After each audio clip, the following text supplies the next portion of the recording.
person first comes back to life by talking on the phone with his wife, then his wife gets another offer from the company who's providing that to get him in person as a robot, and they start reliving their life together again. So if we have so much information that we gave out online now, maybe that can live us even after we die. So it will continue to do what we do, and maybe even in a better version. Why? Because, for example, today we might be tired and we cannot give our best, or we have a lack of sleep, or we're not emotionally stable.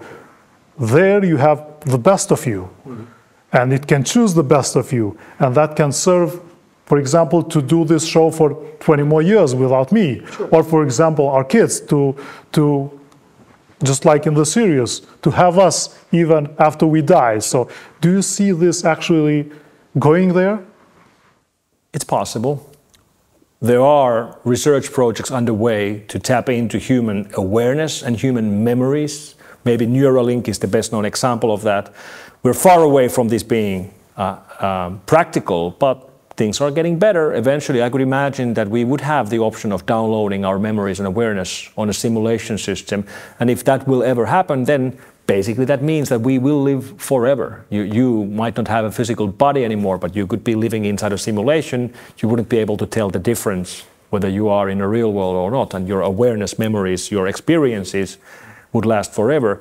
The interesting thing about this thought experiment, if you will, is that you could get to choose. So let's say you're getting older, you know you're not going to live much longer, and you would have the option that would you like to download your memories and awareness, and then, for example, your kids could still talk with you and ask advice from you even though you're dead.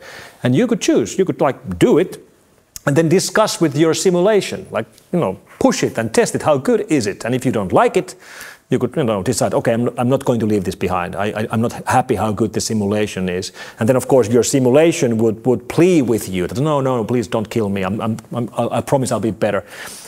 And these very quickly start to sound like the science fiction themes that you mentioned from the series, from the TV.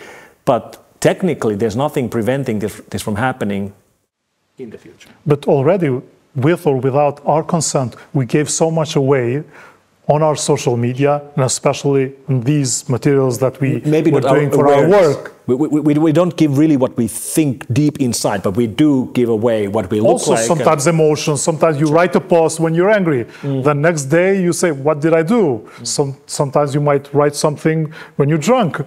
Sure. So then it behaves like a human because it's there already. That's right. So the simulation you could build right now out of you or me based on our writings, our books, our video would be pretty convincing, but not the real deal. To have a real simulation, you really need to gain access to our memories and our awareness as well, and we're not there yet.